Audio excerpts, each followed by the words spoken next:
అందువల్ల వీటి ప్రాముఖ్యత చాలా ఎక్కువ ఉంటుంది. వీటి పాత్ర 3% అయినా కూడా ఆ 3% కూడా లేకుండా పోతే జీవన ప్రక్రియలన్నీ సక్రమంగా జరగవు.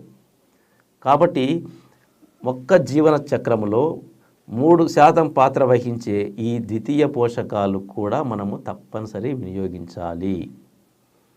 ఈ ద్వితీయ పోషకాలలో ఒక్కొక్క దాని గురించి మనం తెలుసుకుందాం.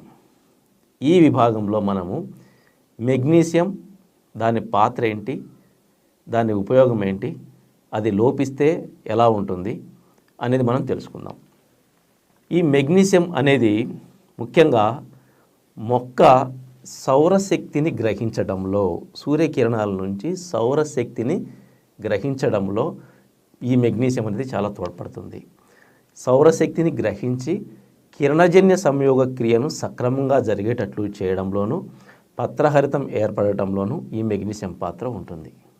అంతేకాకుండా మొక్క శ్వాసక్రియలో పాల్గొనే ఎంజైమ్స్ని ఉత్తేజపరుస్తుంది.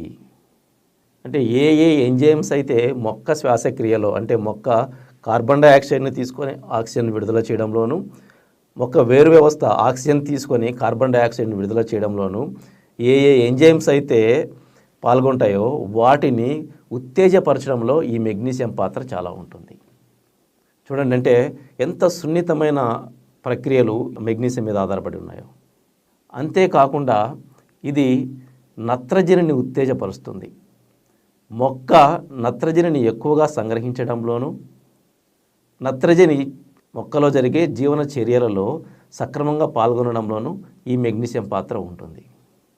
అంతేకాకుండా ఫాస్ఫేట్ మెటబాలిజంలోనూ, ఫాస్ఫేట్ కాంపౌండ్స్ని మొక్క అన్ని విభాగాలకు సరఫరా చేయడంలోనూ ఈ మెగ్నీషియం పాత్ర ఉంటుంది. అంటే మనము ఎక్కువ మంది రైతులు ఏమనుకుంటుంటే ఈ మెగ్నీషియం వాడడం వల్ల పెద్ద ఉపయోగం ఏముందని చెప్పేసి చాలామంది వాడరు. కానీ ఇది కూడా నత్రజనికి, ఫాస్ఫరస్కు ఇంటర్లింక్ అయి ఉంది. అంటే అవి రెండు మెగ్నీషియం మీద ఆధారపడి ఉన్నాయి. పూర్తిగా మొక్క వినియోగంలోకి రావాలంటే నత్రజని కానీ, ఫాస్ఫరస్ కానీ, భాస్వరం కానీ పూర్తిగా వినియోగంలోకి రావాలి అంటే ఈ మెగ్నీషియం తప్పనిసరి ఉండాలి. అంతేకాకుండా సౌరశక్తిని గ్రహించడంలోనూ, పత్రహరితం ఏర్పడడంలోనూ, అంటే మొక్క పత్రహరితం సక్రమంగా ఏర్పడినప్పుడు పెరుగుదల కూడా మంచిగా వస్తుంది, పునరుత్పత్తి బాగా జరుగుతుంది.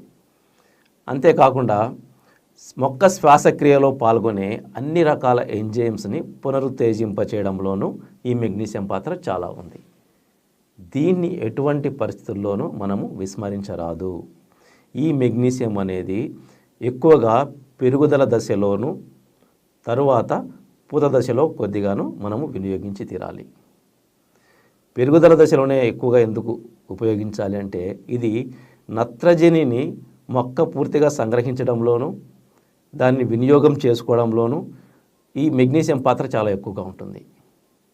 అంతేకాకుండా పత్రహరితాన్ని ఏర్పాటు చేయడంలో కూడా మెగ్నీషియం పాత్ర ఉంటుంది. కాబట్టి మెగ్నీషియంని మనము మొక్క పెరుగుదల దశ, అంటే 1వ దశ అయినటువంటి పెరిగే దశలో మెగ్నీషియంని ఎక్కువగా ఉపయోగించాలి.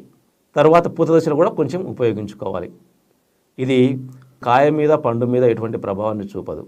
కానీ మనం ఆల్రెడీ ఏదైతే మనము పెరిగే దశలోనూ, పూత దశలోనూ ఉపయోగించినామో అదే మనకు కాయ దశలోనూ సరఫరా చేయడంలో, అంటే కాయ పండు ఏర్పాటు కావడానికి అవసరమైనటువంటి ఆహార పదార్థాలను సరఫరా చేయడంలో ఈ మెగ్నీషియం ఉపయోగపడుతుంది.